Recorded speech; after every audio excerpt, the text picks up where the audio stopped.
على الميكرو ديما. على الميكرو. ايه صح. هاي. هاي ديما. هاي سلام. كيفك؟ لا مش منيحة. أول شيء welcome to Rogue Narrative. أنت الروج ناريتيف حد ذاته. تعرف شو الروج؟ يعني السرد المتمرد. كنت بتحكي بكذا شغلة. بس نظرا للي كل شيء عم بيقطع فيه هلا. انت بتعرف انه انا من وقت ما بعرفك هاي اول مرة بنتحاور. بعتقد لا انت مرة استضفتيني بالLBC. ايه انت بتحاورني اول مرة. لا ايه انا ايه مزبوط. انا بعرفك من سنين وايام يعني. جاهزة.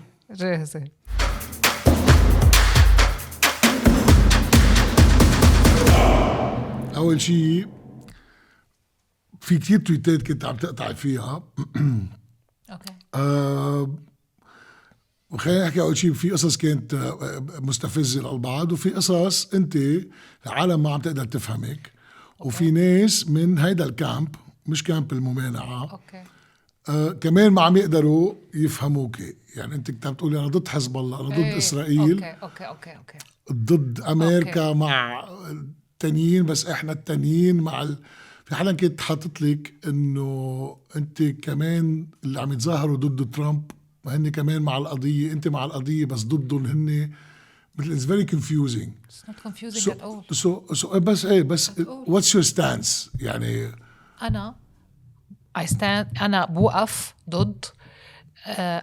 أنا موقفي بالحياة من هلأ لا تخلص الدنيا هو موقف واحد، اللي هو أنا ضد الظلم وضد القمع. بهالبساطة ضد العنصرية. أوكي. طيب بهالقد هين القصة. إسرائيل كيان عنصري وقمعي وعنفي ووحشي تجاه الفلسطينيين وتجاه العرب، فأنا ضده. وإيران نظام قمعي وعنفي ووحشي، فأنا ضده. هالقد هين القصة. هلأ إنك تكون، ما هو يعني نحن المشكلة إنه اصطفافنا صار جذري وإراشنال لدرجة، لا عقلاني لدرجة إنه صار يا لازم تكون مع هيدا أو لازم تكون مع هيدا. لا خيي، إنه في النيانس موجودة بالحياة. إيه في مشكلة النيانس. إيه النيانس موجودة بالحياة. سلام. وما في شيء اسمه خير وشر، وما في شيء، لا في شيء اسمه خير وشر، بس ما في شيء اسمه إنه يا بهيدا المعسكر يا بهيدا المعسكر. فيكم تكونوا أنتوا اثنيناتكم بمعسكر الشر وعم تتحاربوا على النفوذ. إيران هي دولة معلنة من سنة 79 إنها دولة، إذا ما بدي أقول توسعية، هي معلنة إنها هي بدها تصدر الثورة الإسلامية إلى العالم. أنا ما هيدا مش رأيي بإيران، هيدا الشيء المعلن رسميا من قبل إيران، وهيدا الشيء نفذته إيران. يعني 79 وصلت على الحكم، أول شيء تأثر هو السعودية، صار في مشاكل وقتها بالسعودية. بعدين شو بدي، العراق وكل هيدا انسى. صدرت الثورة الإسلامية إلى لبنان، صدرت مفهوم يعني جديد تماما، موالي لإيران، مش موجود كان قبل عند البيئة الشيعية. ما عم قول الشيعة من والفكر الشيعي والثقافة الشيعية والنهج الشيعي ما كان تاريخيا موجود بلبنان. هو موجود بلبنان تاريخيا ومتجذر، وهو من أصل التاريخ اللبناني الذي لا يتجزأ، ولكن هيدا التشيع بصيغته الإيرانية هو صدر لنا ولصالح إيران. وبدليل أنه قاسم سليماني سنة 2018 قال رسميا نحن منسيطر على 4 عواصم عربية من بين بيروت. أنا ضدها لأنه عم بتصدر ثورتها وبدها تسيطر علينا، وأنا ضد إسرائيل لأنه إسرائيل أيضا كيان توسعي بأيديولوجيته وبمشروعه. أنا ما عندي شك بهالموضوع. طب أنا ضد اثنين، وين المشكل؟ هيدا عامل مجازر، هيدا عامل مجازر، هيدا مفزع فيه وهيدا مفزع فيه. ليه مطلوب مني يكون مع حدا من الاثنين؟ لا مش مطلوب منك. العالم بتحب تصنف دايما، بدها تحط كاتيجوري. بس بتعتقدي انه انت ساهمتي انه يشدوا العصب فيكي ما بقولوا عند البيئة؟ يعني الكره اللي طلع كتير، انا ما شايف حدا هالقد جربوا يأذوه بالحكي او بالكومنتس قدك. كمان هيدي أنا بدي شوي صلحها. بفترة سابقة ممكن يكون هيدا الشي مزبوط، ويمكن هو على الأرجح مزبوط، ولكن لأنه بهديك الفترة كنت أنا من الأصوات الأكتر شيء عالية ضد حزب الله. ما هيدا شيء. لحظة، اليوم كل شيء كان ينقال لي، كل شيء دون أي استثناء كان ينقال لي عم ينقال لأي صوت عم يحكي ضد حزب الله، واللي اليوم صار أكتر، يعني جزء كتير كبير من الشعب اللبناني، من السوشيال ميديا، من الإعلام ككل. يعني أنا إذا على مدى آخر 10 سنين نحكى عن جسدي، نحكى عن سلوكياتي، نحكى عن عائلتي، نحكى عن كل أفراد عائلتي، وقتها كانت سابقة. أو إذا بدك كان شيء إيه إنه فيك تقول إنه عم ينعمل هيك بديما. اليوم ما في إنسان بيطلع بيحكي، ما في إلا ما بيحكوه بولاده، بأمه، بصيته، بشرفه، بعملته. هي بس قصة إنه يعني يمكن وقتها ما كان في كتير ناس عم يحكوا. هي بس هو يعني اللي بدي أقول لك إياه، هو أسلوبهم هو ذاته مع الكل، مش إنه معي أنا.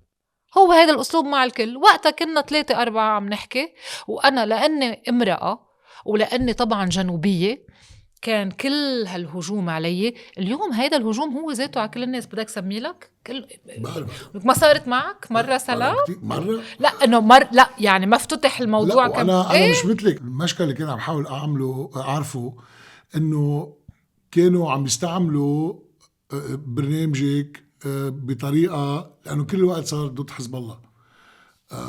هل هو لأنه هذا بلقط وبجيب ترافيكينج أكتر؟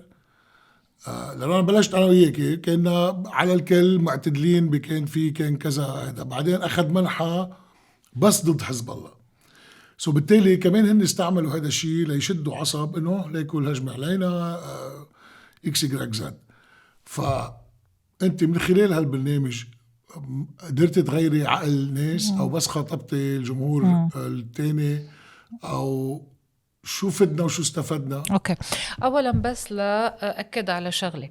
هيدا البرنامج مثل ما أنت قلت من وقت ما انطلق ما كان الهدف تبعه بس حزب الله، كان الهدف تبعه نحكي عن كل الطبقة السياسية بلبنان، وأنت عم تشهد على هالشي. بس لقلك إنه كيف بتكون الانطباع غلط. حتى بالفترة اللي أنت عم تشهد لي فيها إنه كنا عم نحكي فيها عن الكل مش بس عن حزب الله، بهاي الفترة تحديدا كانوا عم بيقولوا الناس إنه هيدا البرنامج موجه بس ضد حزب الله. يعني حتى بأول سيزن وبأول فترة كانوا بيقولوا، وأنا بأول سيزن وبتاني صرنا 6 سيزنز، بالستة بأكد لك إنه مستحيل يمرق سيزن ما يكون فيه منحكى عن القوات اللبنانية. بأكد لك يا، وهيدي شغلة ممكن اللي عم يسمعني هلا يفوت على ابليكيشن الMTV، يفوت على حكي صادق ويشوفون سيزن باي سيزن. بحكي أكيد مش بوزيتيفلي عن القوات طبعا. أوكي طبعا مش مرة، كل سيزن البرنامج موجود. مشكلتك معهم؟ لا لما يعملوا شيء غلط أكيد بنتقدهم. خليني بس كفي الفكرة، بس أكيد منتقدتهم على كتير إشياء، مش منتقد التغييريين كتير وزعلوا أمرار مني. أوكي، بس أنا ما بنكر إنه الجزء الأكبر والأكبر بشكل طابش من البرنامج في انتقاد لحزب الله. بعتقد اليوم يعني تم إثبات إنه المشكلة الأكبر بلبنان هو حزب الله. يعني أنا كنت كل يوم، صدقني كنت كل يوم قاعد أقول طب ما بدي أحكي اليوم عن حزب الله. طب ما بآخر 5 سنين مين المتحكم بالبلد؟ مين المتحكم؟ ناس تركوه أو استفادوا من المستفيدين، حكينا من عنهم، بس مين هو صاحب القرار بالبلد؟ كان مين آخر 5 سنين؟ مين؟ حتى أكتر من آخر 5 سنين مين؟ يعني يعني ايه؟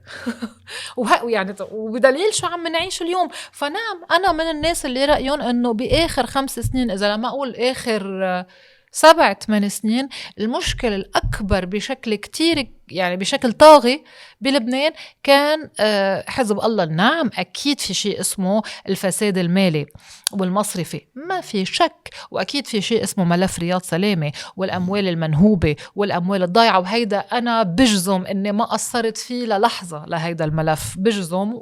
أنا شو بدك بحكي، أنا عم طير فيولي، افتح هالحلقات الموثقين وشوف إذا اللي عم قوله صح أو لا. بس نعم كان طابش لموضوع حزب الله، لأنه أنا برأيي المشكل الأساس اللي ماسك كل كروت البلد بآخر 7-8 سنين هو حزب الله. شو غيرت؟ سألتني شو غيرت من بعد الحرب؟ مش واجبك التغيير، انت واجبك التأثير من أجل التغيير. طبعا صحيح، كتير دقيق اللي قلته، مش شوي، كتير دقيق.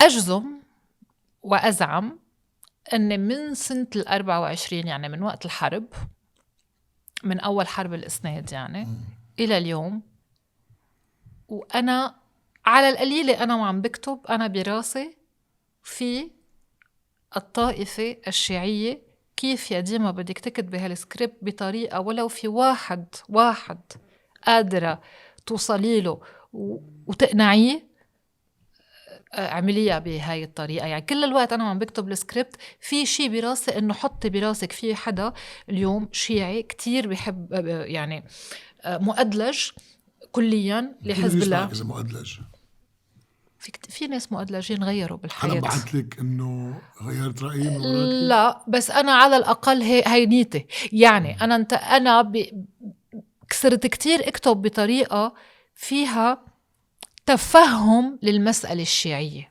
وإذا كمان بترجع بتفوت من سنة 24 لليوم في عدة حلقات تحت عنوان المسألة الشيعية، مش كلهم اسمهم نفس الاسم، بس تحت الفايل الكبير اللي اسمه المسألة الشيعية.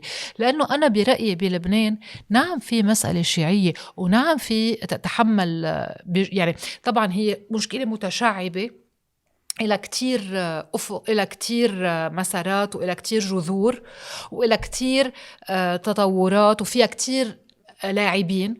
ولكن ما في شك أنه من اللاعبين ومن المسؤولين عن اليوم ما آلت إليه المسألة الشيعية هي الدولة اللبنانية تاريخيا، تاريخيا يعني لما أقول قبل الطائف وحتى ما بعد الطائف. وهذا الشيء يجب على كل واحد اليوم بده، ما بحب كلمة يجب بسحبها، برأيي أي حدا بيحب اليوم إنه يفهم شو المشكلة بلبنان، علينا واجب إنه نقارب موضوع المسألة الشيعية بطريقة إنه نحن بدنا نفهم القصة من أولها. ليه هيدي الجماعة راحت بهيدا الاتجاه؟ ليه هاي الجماعة اللي تقليديا وتاريخيا بلبنان أبدا ما كانت متطرفة، أبدا ما كانت مكان ولاء مش للدولة اللبنانية، ولو إنه الدولة اللبنانية هي بمكان ما نعم كانت يعني حتى بعز إهمال الدولة اللبنانية للأطراف. هي ما كانت الدولة اللبنانية مش بس أهملت الشيعة، هي أهملت كل الأطراف. مسيء بأنه الشيعة قاعدين كلهم أكتريتهم بالأطراف أو بأحزمة البؤس. anyhow فاللي كنت عم أقوله إنه لازم نفهم ليش هول الناس لما كانوا هالقد مهملين ومهمشين كانوا متمسكين بالدولة كخيار وحيد، من موسى الصدر لمحمد مهدي شمس الدين للسيد محمد حسين فضل الله. يعني هول بعز الإقصاء لإلهم تمسكوا بالدولة. شو هيدا الشفت اللي صارت وأصبحوا من بعدها بيكرهوا الدولة؟ الشيعة بيكرهوا الدولة. نحن الشيعة بيئة حزب الله بعتقد ما فيك تعمم 100%، بس كمود عام الشيعة ما بيحبوا الدولة. كمود عام ما بيحبوا الدولة. يعني في غير طوائف السني أكيد ابن دولة، المسيحي انعملت هالدولة كرماله، الدرزي هو أصل هالدولة، أصل لهيدا الدولة. الشيعي لقى حاله بهيدا الدولة، أول شي كانت هملته، بعدين ركب سيناريو براسه to be discussed إذا مزبوط هالسيناريو ودقيق، إنه لما طلعته مش الدولة هي اللي طلعت له طلعته، وإنما حزب الله وأمل هن اللي طلعوا له طلعته. هيدا الشيء دقيق ما دقيق هذا الشيء صار irrelevant براسه للشيعي اليوم أو براس الوجدان الشيعي اليوم. مش الدولة اللي طلعتني، اللي طلعني هو حزب الله وأمل. انتوا اليوم بدكم تشيلوا حزب الله وأمل، يعني انتوا بدكم ترجعوا تجردوني من كل مكتسباتي ومن كل حمايتي. لأنه بالنسبة للشيعي اليوم أو للوجدان الشيعي، إنه أنا اللي أهملت، أنا اللي تشحرت، أنا اللي تعترت، في حدا إجا احتضني، هلا انتوا هاجمين علي بدكم تشيلوا لي اللي احتضني. هو بوجدانه طبعا بعد تراكم السنوات وكيف فهم القصة، هو ما شايف الدايمنشن انه لا نحن بدنا نشيلك، بدنا نشيل حزب الله لانه هيدا خطر على الدولة، او لانه هيدا خلص عم بيخلص كل القصة، عم بيخلص كل شيء. ليه ما شايفها هوليك المشكل بالطريقة أم بالأشخاص اللي عم بيحاولوا؟ يعني إذا أنت جربت كل هالسنين وما حدا عم بيسمع، هل أنت مؤهلة لحتى تخوضي هالنقاش معهم، ولا أنت عم تخوضيه مع بقية اللبنانية؟ أنا إيه يعني هذا لا النقاش أنا للأسف إيه؟ أنت وغيرك عم بيطلع نفس الشيء يعني. بس إنه ردة الفعل دايما عليك أكبر. بس هل إنه إذا أنا ما عم بوصل لمحل وما عم بقدر أتحاور وما عم بقدر to break through، أنا ما بعتقد إنه عم بيحاورون للشيعة بهالطريقة.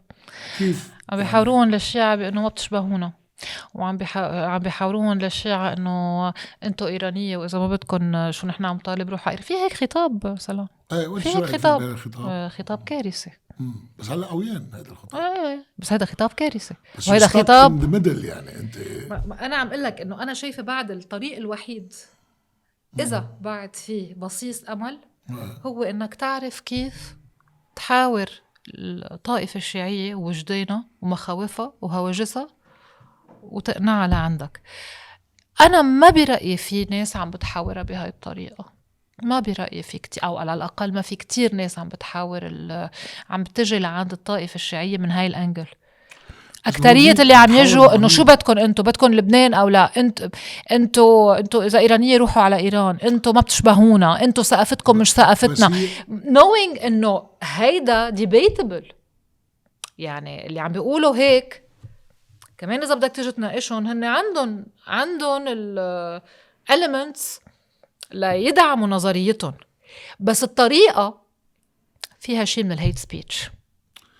ايه فهذا الهيت سبيتش عم بخلي الشيعي يتمترس اكتر.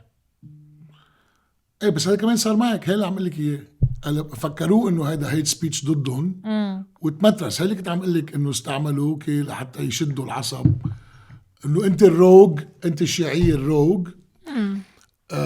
في قبلك مثل نديم قطيش او وات ايفر، وعلى هذا الاساس هن عم يحاربوا، عملوا بلوك بطلوا يسمعوا لأنه كمان عاطفيين، هن عاطفي بطل عقلاني، فأنت خلص ما بدك تسمع له وحاسين شو ما قالت. حتى بمظلومية كتير أمرات بتحطي قصص بتكون مع القضية الفلسطينية وعن غزة وكذا، وبصيروا بده يكذبوك. مش معك لأنه صايرة معنا كتير مع الكل بيحكي، بيكون بين دايما وسطي أو معتدل بقصص أو هيك، دايما بيفكروا هون. أنا من كم يوم جاري بيقول لي وحدا من هذا بتقول له ايه سلام كتير حزب الله، حدا تاني بيقول لي ايه انت كتير صار يمين، لازم تصير مصنف. لازم خلاص لازم تكون مصنف بالضبط. ما في مكان للي غير مصنف بعالمنا اليوم، ما بقى فيه. بس ما هي مشكلة ونحن الناس اللي هيك حنعيش عزلة قريبا، لأنه حتى بالحديث بشوف العالم عم بيصيروا اكستريمست طبعا، وعم يرضخوا لمشاعرهم طبعا ولا غرائزهم، وعم ينقال أبشع القصص طبعا. بس إنه نحن رايحين، في ناس عم تطالب تقسيم، في ناس بدهم إنه هاي قصة اللي ما بيشبهونا as if إنه ما بعرف اللي جايين الحريديم وهولي بيشبهونا. إنه لحظة لأنه أنا عندي سؤال على قصة اللي ما بيشبهونا. أوكي، بكل موضوعية وواقعية، أنت برأيك اليوم اللي ابن بيروت اللي عايش بالأشرفية لما يطلع على طرابلس باب التبان لنقول سي اكزوتيك هل حيلاقي انه هو عنده تمام بشاطره تماما نفس الافكار ونفس نمط العيش ونفس لا. التقاليد؟ لا. طيب لما اليوم خليني اقلب لك اياه، لما اليوم انت بنفس الكوميونتي نفسها انت سنة، هل انت لما تكون سنة من بيروت ورحت على صيدا على الميدل كلاس و يعني شوي المكان التقليدي أكتر والمحافظ بالصيدا، هل حيشوفوا أنه بيعيشوا تماما نفس التقاليد ونفس الأفكار ونفس المعتقد ونفس هل 100% يعني إذا بدي أقول إذا بدي فوت بالما بتشبهونا ما منخلص. ايه انه ام سوري الشيعي اللي ربي وخلق وربي بافريقيا ما بعرف قد ايه هو 100% مثل الشيعي اللي خلق وربي. اذا بدك تفوت بمنطقه اللي ما بيشبهونا حيطلع انه في كثير ناس ما بيشبهوا بعض. حيطلع ام سوسه يعني حتطلع الطبقات الاجتماعيه ما بتشبه بعضها. يعني تعال نقول الاشياء مثل ما هي، الطبقات الاجتماعيه بالمطلق لا هل عندها نفس يعني يعني ممكن يكون طبق اللي عم بقوله بعتذر انا بس عم وصف الواقع. يعني كل طبقة او كل منطقة او هذا شيء طبيعي انه ما يكون عنده 100% النفس، ما يكونوا عايشين كوبي بيست مثل بعضهم، وهذا شيء بكل المجتمعات مش بلبنان، هذه طبيعة الامور يعني. فاذا بدك تفوت بالما بتشبهونا ما حتخلص. ما بتشبهونا هي مقاربة غلط كارثية، فيها كره، فيها تعالي I'm very sorry.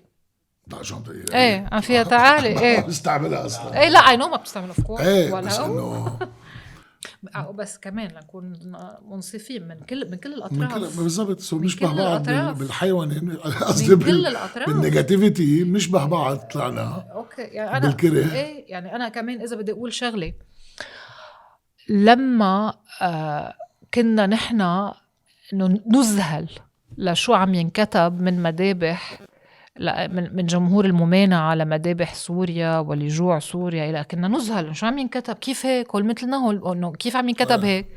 I'm very sorry.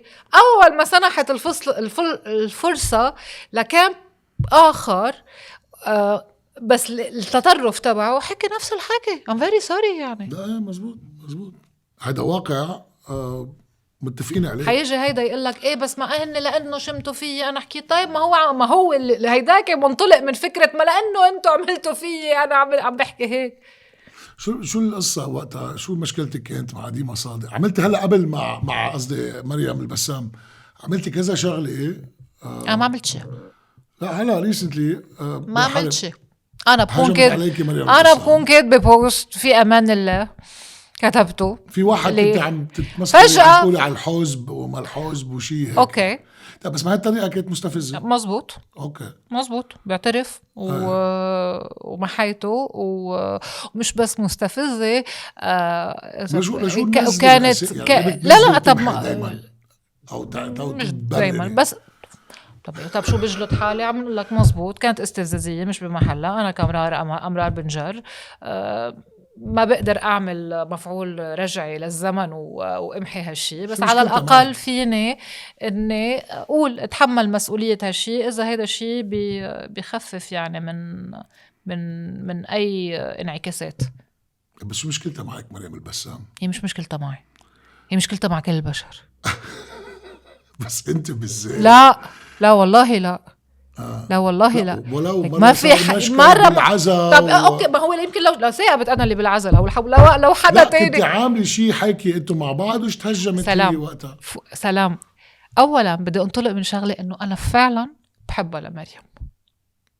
اوكي فعلا انا عندي نظره لطيفه تجاه هالانسان. ما عم بعرفها عم تخيل انا كانت لك حبك بعرس بتعملها يعني انا فعلا بمكان معين عندي اعجاب المسار اللي أخذته هالسيدة، لأنه هي بمكان معين إنساني جاي من ظروف كانت صعبة، اشتغلت على حالها، كافحت كتير، عملت من حالها اسم. أنا وربت بنتين، وكانت يعني هيدا الشيء أنا هيدا مش عم أقوله لبين إنه أنا شو هالملاك اللي عم تحكي. أنا هيدا فعلا بطريقة كتير كانت لذيذة وحلوة، لأنه مهانة علي أن أجرح على بنتها. أعوذ بالله، ولا ممكن ولا ممكن. و I have no doubt أنه مريم is a very good mother، ما عندي شك وبسمع، ولا ممكن أقبل أني أنا أجرح يعني بنت بأمها ولا العكس على العموم. فهيدا خلينا نطلع شيء أنا ما عندي شيء ضدها. هلأ أفكار السياسية يعني نحن بكوكبين مختلفين، بس انه برضو هيدا ما بيخلق عندي انا لا عداء ولا مشكله. اسلوب الصحفي ما بيعجبني ابدا، بس كمان هيدا يعني حريه بين الزملاء. كل القصه انه انا كل ما اكتب شيء فجاه بلاقيها بخ بخ بخ بخ بخ بخ بخ قصف مركز. وانا انا مشكلتي انه انت يعني أنا أنصح الجميع بأنه ما يجوا صوبي، لأنه أنا يعني فيني كون شرسة وفيني كون شريرة، وفي يعني جيت صوبي مش رح أسكت. أوكي، فبتسيب هيك. بس اللي بدي لك يري مش معي، بس ما في حدا بدك سمي لك آخر تويت على الجزيرة نزلت بالجزيرة، علمتهم المهنية للجزيرة. زميلتي أول شيء في عندي كمان زميلتي وصديقتي نيكول الحجر كله كمان بتحس هيك عملت لها عامل لكم حدا إنه نوتيفيكيشن هول لما يكتبوا شيء بدي رد عليهم. ما بتخلي نيكول بتضلها تشتبك مع جويس هيديك المرة تخانقت مع مين يعني مش عم لحق. فبس أجاب أنا برجع بقولك يعني وما عم بدعي أي نوبل بالموضوع. هلا ممكن تسألني عن ناس تانيين، ممكن أقول لك إنه فعلا عندي مشكلة كتير كبيرة مع شخصهم ومع أخلاقياتهم ومع وجوده. لا مع وجود حدا. إذا سألتني وثاقبت حقلك لا سمي لي حدا وممكن يعني، بس هيك من الحالة اتبرع لا. فيك تحكيها حتى من التو كامبس؟ يعني سألوا شو عندك مشكلة مع رامي نعيم؟ أنا بختلف كتير مع أسلوبه طبعا. مع أسلوبه طبعا ومع كل اللي بيقوله مع من الوحيد اللي بتختلف معه. ايه بس انه ليه ما في شي شخصي بيناتنا بس اكيد. بس ليه رامي نعيم لحدا من نفس تقريبا الكامب او وات ايفر، مع انه ما بكره هاي نفس الكامب، كل واحد بفكر بطريقته، بس انه متفقين على قضيه واحده، قصه سلاح حزب الله يمكن. شو المشكله اللي عندك اياها؟ شو الاسلوب؟ يعني في شارع جبور عنده اسلوب، لانه ما بتفق معه ابدا. كمان بيستعملوا انه اللي صعب بقول لك ما بيشبهونا. ناس مثل بيقول لك انه مثل علي برو او اكس جراج او فادي بوداء، يعني مع انه هول عم بيضروا الطائفه او النظره، عم يخلقوا حاله ريزنتمنت عند الناس اللي على السوشيال ميديا وهيك بطريقه غير مباشره او مباشره. من نهايتها شيء سلبي، ما بيقطف شيء ايجابي، بيقطف دائما سلبي. ونفس الشيء مثل بهذا الكامب في هذا الكامب. بس لوضح على رامي اولا هو زميل بالام تي في، فعلى المستوى الشخصي هو ما في اي مشكل بيني وبينه يعني. على المستوى اذا بدك الاسلوب، بأي مؤسسة بيكون في يعني ناس يعني مع هيدا الأسلوب ضد هيدا الأسلوب أكيد. يعني ما في مؤسسة بتكون هي يعني حكم فاشي كله، في تنوع أكيد بالآراء بالتعاطي بالأسلوب. فأنا بختلف معه كتير بالأسلوب يعني، وبقول له إياها صراحة. وعدة مرات كتبت له تويت إنه أنا ما بوافق أبدا على المضمون اللي مكتوب. يعني مرة كتبت له إياها، مرة كان عم بيقول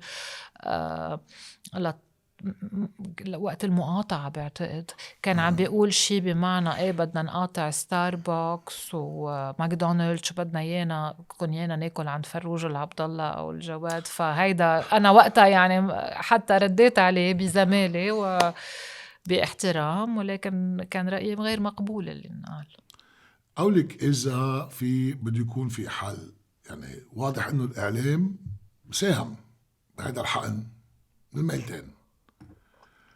إذا بدنا نوصل لحل نطفي الحقن، يعني من عندهم ومن هون، من هون ومن هون، من هي الشخصيات اللي لازم للحفاظ، مش حط لي حرية تعبير، يعني احنا هلا مش حرية تعبير، احنا بحالة استثنائية طوارئ. أوكي. أنه لازم تنقول يروق أو يسكت أو whatever، أو الدولة تاخد إجراءات من التو كامبس، انه ما عاد يطلعوا بس يجيشوا. بفضل تو ريفريز، يعني ما عندي مشكله بمضمون، يعني فهمت انت شو قصدك. بس انا ضد، يعني برجع بقول لك انا ما فيني يعني لا انا ما فيني ادعي الدوله انها تسكت من مكان unless في تحريض على القتل ويعني هيك شيء. هيدا بطل تحريض. بس انا من انصار انه مين ما بده بيقول شو ما بده، برجع بقول لك غير التحريض على القتل والعنف. فبس تو ريفريز انه مش انه اذا الدوله لازم توقفوا، مين اذا بدك مين انا بتمنى يعني انه يبطل عم يحكي من التو كامبس. وكمان ما بتمنى حدا يبطل يحكي، اذا بدك خليني نقول يغير يعني اسلوبه، خليني نقول يغير اسلوبه او المسج، يغير اسلوبه. لانه انا بشوف الناس يعني انا حسن علاق لما اعتقد رئيس الجمهورية استدعى، مين استدعى؟ حسن رئيس الجمهورية. بس حسن بيحكي سياسي كانت كتبت هيدا غير مقبول. غير مقبول، غير مقبول بأي شكل من الأشكال. لأنه انت سوري أنا ناسي الكيس، بس بعتقد لأنه انتقد رئيس الجمهورية. عمل فيديو فند له خطابه لرئيس الجمهورية ورد عليه، بعتقد باستهزاء. حقه، حتى لو كان حسن علاق هو حدا يعني كتير بينتقدني وكتير حتى بيشيطني وبيشيطن غيري وبيخون غيري. لا ما بعرفه شخصيا، ما بعرفه شخصيا فعلا. يتحاور، ما بعرف، يعني مش هيدا هم، يعني مش هيدا موضوعي. بعرف انه هو بيخونني وبيخون غيري، مش الموضوع منه شخصي، بس ما يستدعى على رأيه برئيس الجمهورية أو بغيره، لا يستدعى. أنت آخر هلأ بس تباش الحرب شو كان ليفل التهديدات؟ كتير كبير هالمرة غير كتير كبير. أنا شفت كتير كبير. عادة ما بحب أحكي عن الموضوع، بس هالمرة بس هذا الشيء بيخوف، كان مخيف. لأنه يعني احنا حتى عنا معلومات انه بعد الحرب هيدي شو ما كانت النتيجة في انتقام.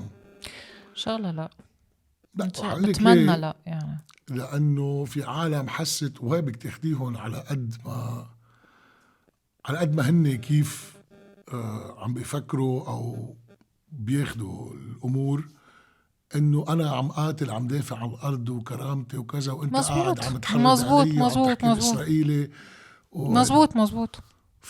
انه هو كيف شايفها، يعني هو هيك شايفها راح له خيو، راح له حدا من عائلته، وهو شايف انه احنا اذا عم ننتقد الحزب بالخيام لابسه كفنها. طبعا اوكي. انا كمان انا اكيد يعني عمري انا ما حكيت عن الشباب كشباب. لا انا بس انت عم بس انا فهمانه هو شو كيف شايفها، مش عم بالضرورة عم برر، بس أنا فهماني هو كيف شايفها. هو شايف أنه مجرد أنه أنا أو غيري يعني ننتقد حزب الله معناتها أنه أنا عم حلل دمه. مجرد انتقاد حزب الله أنه هيدا تحليل لدمه، وهيدا خيانة لإله، وهيدا عدم تقدير لتضحياته. بس لا، في نسوان ديما في شغلة صارت قبل الحرب، كذا وحدة يعني وحدة اللي عم تعلم ولادها تسبك، وفي وحدة قالت انه انا بتحاسب ما خليني كفيلك، كان بدي كفيلك يعني انه انا بحكي بس على هول لا انا عم بحكي عن هول، او حتى عن البيئة، انه هن شايفين في شبابنا عم بيناضلوا وحاملين روحهم على كفنهم سوري على ايدهم وعم بيقاتلوا.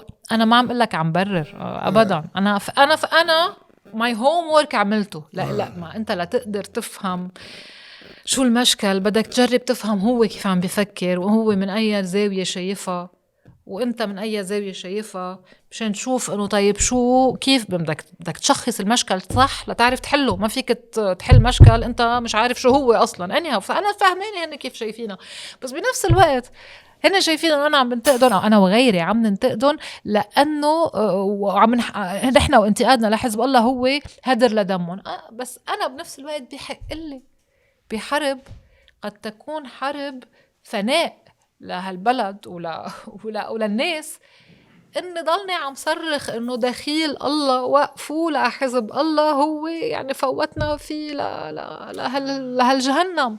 انا بحق لي هو ما حيسمع. يعني ولا للدولة ولا هو بيسمع. بعرف بس انا بدي ضلني احكي. بس انا بدي ضلني احكي. انا اللي عم جرب اقوله انا هي يعني ايه اي نو ما حيفهم. بس انا عم اقول لك انا شو بالضبط عم بعمل. يعني انا فهمانه هو شايفه خيانه او هدر دم. بس انه اكيد انا بالنسبه لي هي منا هيك. وانا بالنسبه لي اكيد اللي عم بعمله هو حق لإلي، حق لن اتنازل عنه. يعني مثل هلا قصه الفكره انه عم يحكوا بالسلام وهيك. انا هيك بدي اقول لك اياه. هذه المشكله انا اكتشفتها لان كنت قاعد افكر انه انا ام فيري فير. وما بكون واحد حكي شيء بس لمجرد انه انت MTV او هي بتعرف ديما او عارف شو كذا خلص بصير حكم مسبق وهيك. بس اخذت كثير من وقتي لافهم ليش هذا الكره وليه هيك وليه. عرفتي؟ ومثل ما اول غزه بصير بعايرك الواحد على انسانيتك اذا يو بوستد توداي ولا لا. بتحسي انه ليك اليوم صليت انا ودعيت لغزه مش مقبوله لازم حطها على مزبوط انستا او شيء.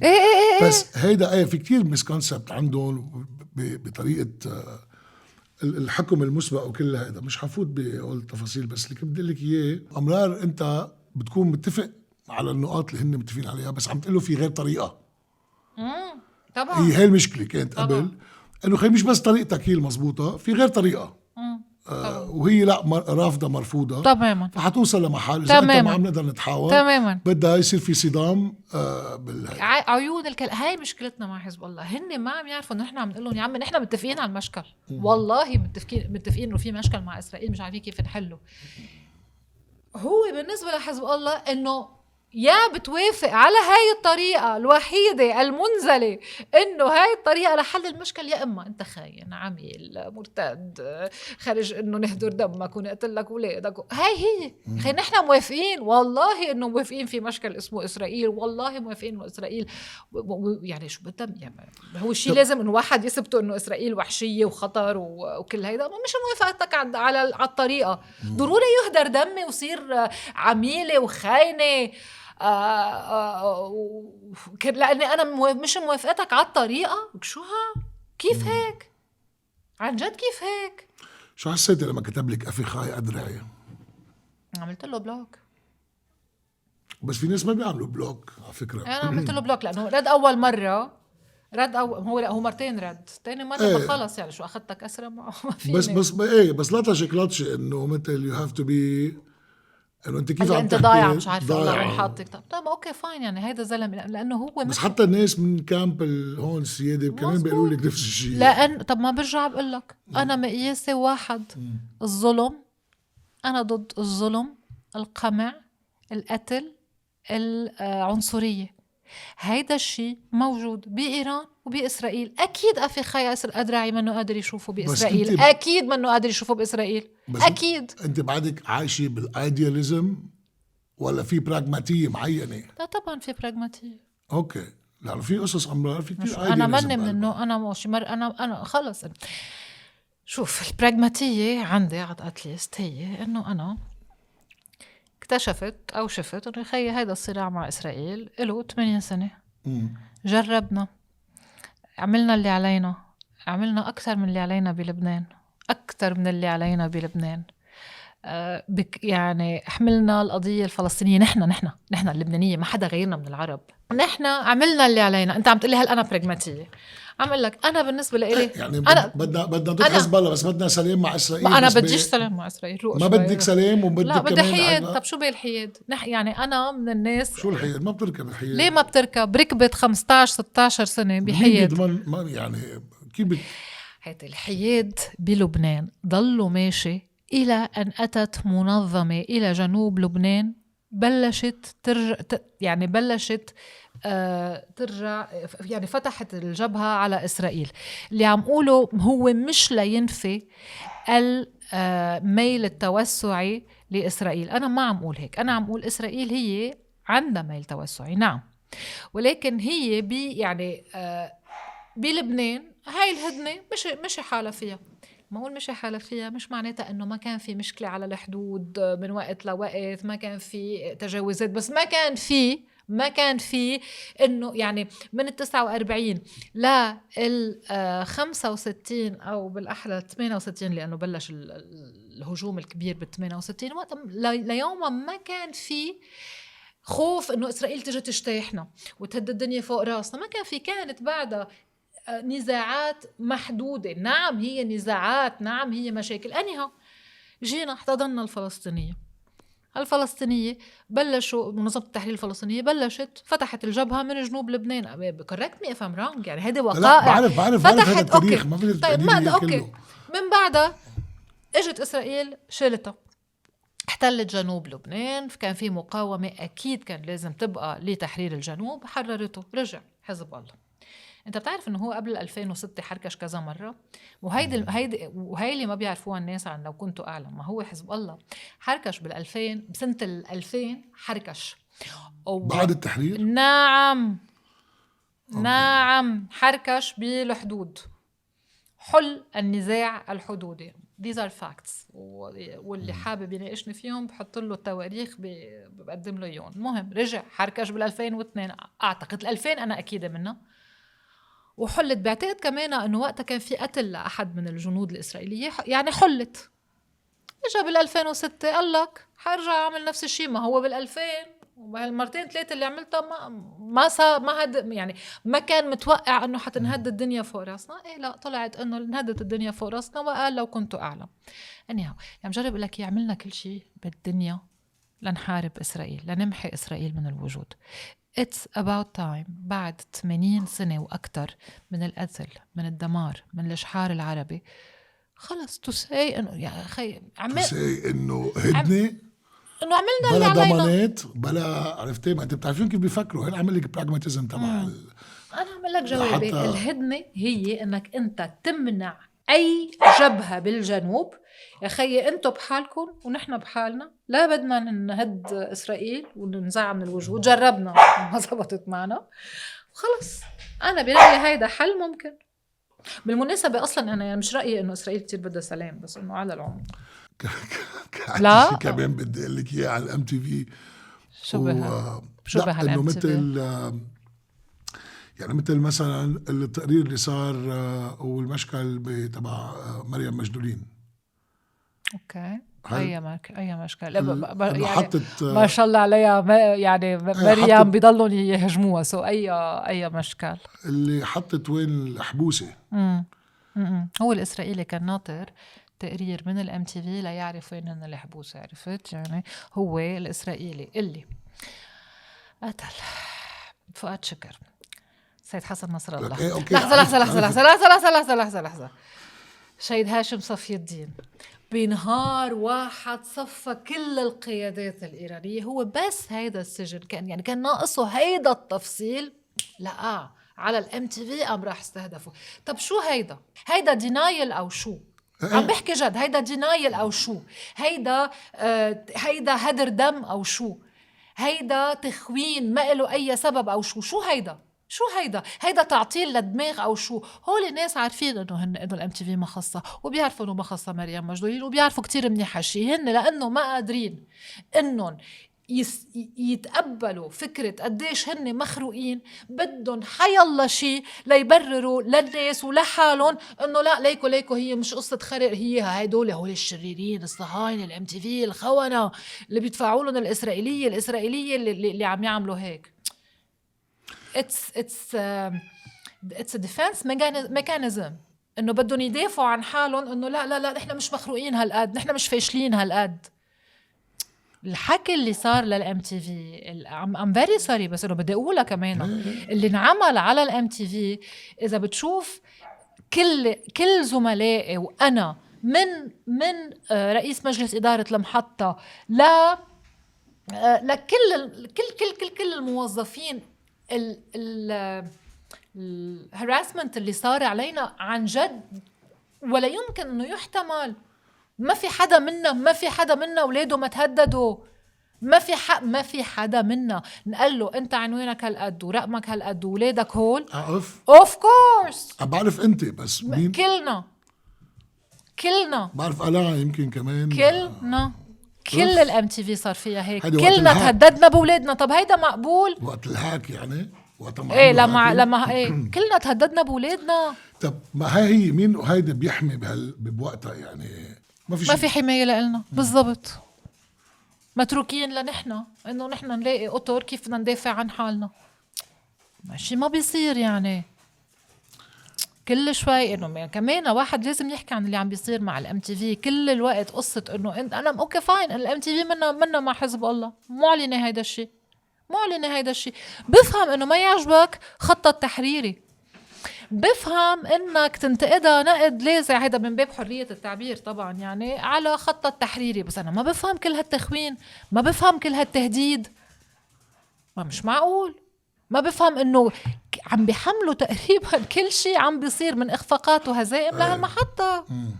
في عالم انت عم تقولي انا مش مع اسرائيل ولا مع الحزب ولا مع، بس نحن واصلين على محل وعم تشوفي هالانقسام في لبنانيه مع الخيار نعم الاسرائيلي. نعم في نعم هيدا عم تحكي فيه بحلقاتك ولا بيعمل لك مشاكل لانه في محيط؟ في ناس عم تقول، وفي ناس عم تقول نحن مع ايران علنا، وفي ناس بالضبط فانه شو يعني الفرق؟ يعني انا عملت حلقه قلت فيها انا لا مع ايران ولا مع اسرائيل. انا اجاني ناس عم بيقولوا علنا لا نحن مع ايران، وتشز كمان لإلي مش مقبول. بس هي بتخسر كمان اودينس. لا تخسرني تربحني، مش هاي الفكره في ناس قالوا لي نحن مع ايران، في ناس قالوا اكيد، وفي ناس بس بصوت اوطى شوي انه مش مع اسرائيل بس هن اللي حيخلصونا وهالحكي وشو المشكله خلصوا عرواء وبعدين لا وفي ناس مع اسرائيل ما عندهم مشكله، وفي عندك نايب شكرهم على انسانيتهم. انا عندي قناعه انه الخلاف بين اللبنانيين هو سياسي. مزبوط، تحول طائفي لانه سهل يتحول لطائفه. بس انت اليوم شو مشكلتك بالبلد؟ اذا انت مع سلاح حزب الله او لا. يعني انت ما مشكلتك اليوم اذا الشيعي بيآمن بولايه الفقيه كولايه فقيه انه هو ممثل الامام المهدي على الارض، انت ما مشكلتك معه هيك. مشكلتك معه انه هيدا الشيء مودي للولاء السياسي لإيران، هاي المشكلة. فأنا برأيي فأنا بفضل ضلني يعني متمسكة بهيدي المشكلة، إنه المشكل هو عمقه سياسي. فيني أكون غلطانة، فيني عم بعمل عم being too يعني شو كتير نايف، ما بعرف. بس أنا هيك بدي أشوف مين في من كامب السيادة بتحسيه هيدا عنده مستقبل لما بعد هيدي المرحلة. هلأ بارز شوي بتحس انه تعرفي بدي هيك فيجرز.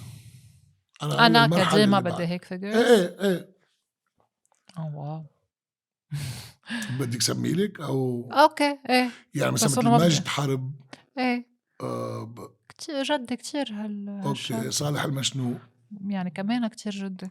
علي مراد رأيي انه ممتاز. ممتاز وما عم بيطلع كتير، هلا بيطلع شوي، عم بيطلع جديد وهيك. ممتاز.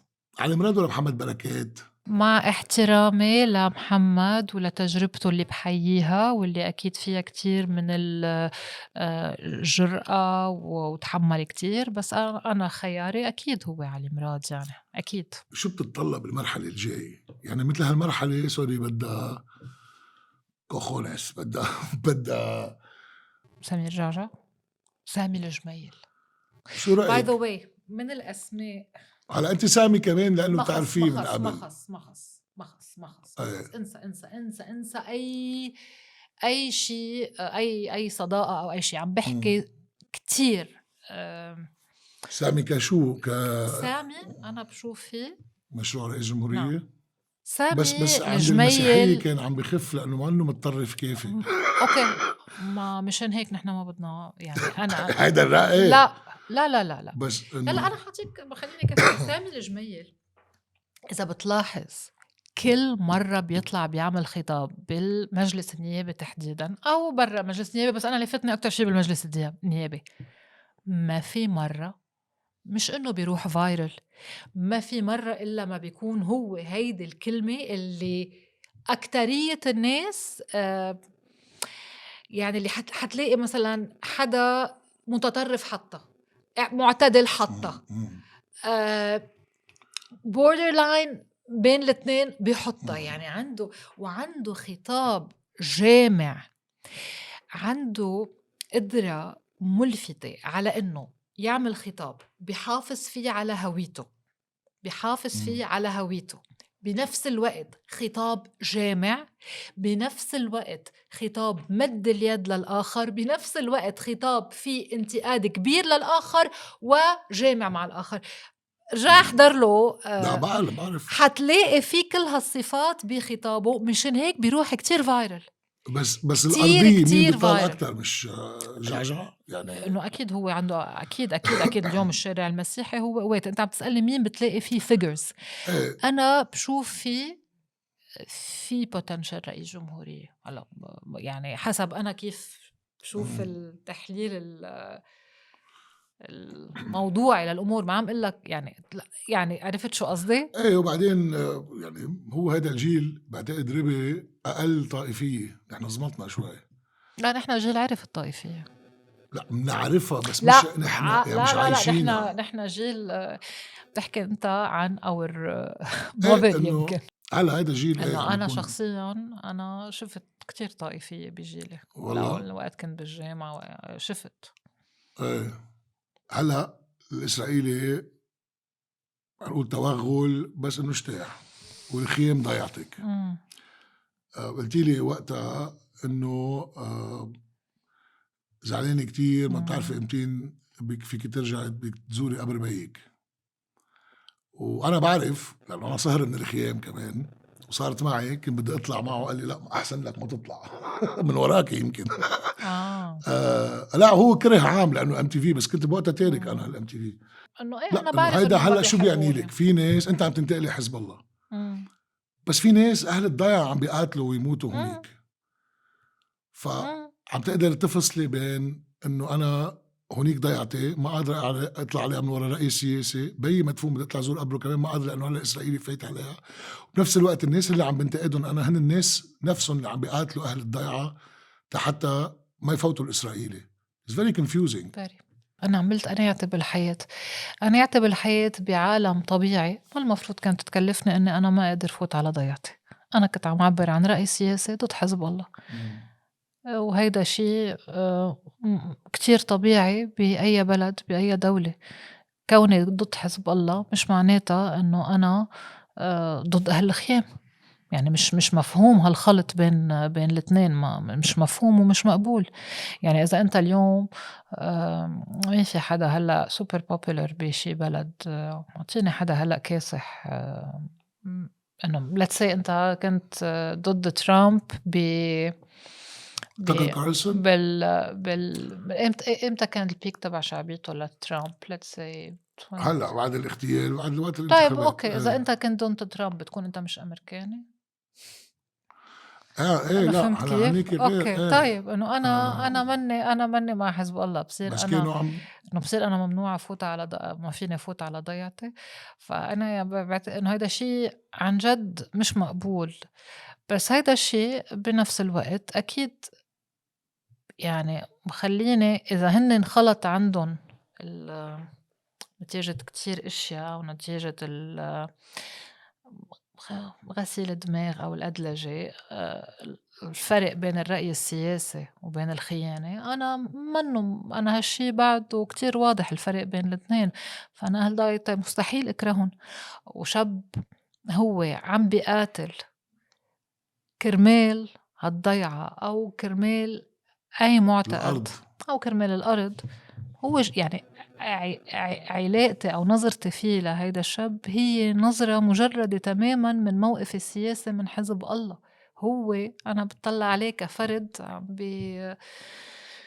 أكيد هلأ هو عم يعمل شيء كتير سامي بغض النظر إذا أنا موافقة الهدف السياسي أو لا، يعني أو أنا موافقة الجهة السياسية اللي هو بينتمي لها أو لا. عمري ما تحول هيدا الشيء اللي عندي لموقف ضد أهل ضيعتي أو موقف أنا بعبدها بعشقها عشق لهالضيعة بعشقها. إذا بتحكي مع أي حدا من عائلتي بيخبروك قديه أنا كنت معلقة بالخيام وكيف إنه هن لما ما كانوا يطلعوا على الخيام كنت أنا أهرب وأطلع على الخيام. سأل أي حدا من عائلتي بيخبرك هالشي، مش بس أمي وبيي وأختي وخيي، سأل عمومتي عماتي they know what I'm talking about. كنت أسرق السيارة وأهرب على الخيام. والخيام قصة يعني كتير حلوة الخيام، يعني هي ضيعة حاضرة بالوجدان الجنوبي، بالوجدان الشيعي، وبالوجدان الحكايات الحلوة للمقاومة بالجنوب. فهي غير هالشي، غير هالبعد الوجداني اللي كتير مهم للخيام. أنا معلقة فيها، كنت كضيعة كتير إذا بتسأل أي حدا من عائلتي حيخبرك. فكيف قادرة تفصلي؟ إنه هي مشاعر كتير ملخبطة، كتير ملخبطة. هي كمان it's very confusing إنه ضد إسرائيل مع الشباب اللي عم بيقاتلوا هلأ بس ضد حزب الله. ممنوع روح أنا لأنه عم بحكي ضد حزب الله، يعني وممنوع كمان روح لأنه إسرائيل احتلت الجهة اللي بيمثلوها. بس هيدا شاب يعني بتطلع فيه هون كإنسان. يعني مثل وقت لما محمد رائد، الحاج محمد رائد استشهد ابنه، أنا بالنسبة لي هون كل شيء قادرة أشوفه بالمشهد بي وابن. يعني السياسة اللي حقين نحكي فيها هلأ أنا هو بالنسبة لإلي هيدا بي أب فقد ابنه. فهون بهاي اللحظة أنا علاقتي فيه أو أي يعني أي نظرتي لإله أو شو شايفة فيه أب. ونفس الشيء هو كمقاتل اليوم بالخيام أو بأي بقعة بالجنوب، هو إذا أنا بفصله عن المشهد الكامل وأنا قادرة أني أفصله، قادرة أشوفه كإنسان، قادرة أشوفه هيدا إنسان، هيدا شاب، قادرة أفصله عن كل موقف السياسي من حزب الله، وشوف فيه الشاب، شوف فيه ابنة للحجة، شوف فيه خي، شوف فيه أب، قادرة أشوف كل هول. وبالمناسبة أنا كتير بسرد على فيديوهات، في فيديوهات كتير بتنحط على السوشيال ميديا لشهادات أهل عن أولادهم المقاومين أو إخواتهم أو فكتير بسمعهم، بسرد عليهم بالساعة والساعتين والثلاثة. أولا لأنه أنا بدي أعرفهم. فهون أنت يعني ماشي، أنت بتكون بعلاقة بس معهم كأم كبي كخي كابن. عرفت شو؟ لما تسمعون لهالفيديوهات كمان بتكون عم بتشوف الاشياء التانية، بتكون عم بتشوف العقيدة، بتكون عم بتشوف الولاء السياسي، بس لأنهم هن بلحظة حميمة فيها حزن فيها مشاعر بيطغى كتير على الكلام العاطفي. يعني يعني بتطغى كتير لهجة الأم أكتر من لهجة أم المقاوم.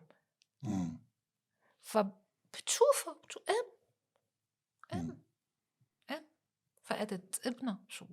شو ممكن يكون عندك شعور تجاهها غير التعاطف والحب شو ممكن يكون عندك تعاطف؟ في ناس يكونوا قاسين. سمعت ناس يعني حكي ما بينقال. عرفت تقولوا اف الولد في عالم قاسي، ولا عمران انت حتى بتعرفي بتدقي لنا عصبنا. بس نحن بنعرفك، ناس ما بتعرفك انه الجمهور. بس لما بشوف ام عم تعلم ولادها تسبك، او ام عم تحكي انه شو بدكم في انا بيني وبين الله بس عم بتغلط كثير بالكذا، دغري بيروح براسي مش ردة الفعل او العاطفة، ليش هالقد شو صار لوصلت يعني لهون؟ شو أنا هيدا السؤال اللي بيسيطر علي. كل وقت عم يحكوا فيه بوبو exactly. أنا هيدا صدقني أكيد أول ما بتسمعوا بينتفض جسمك كله إنه شو هيدا ليه هيك.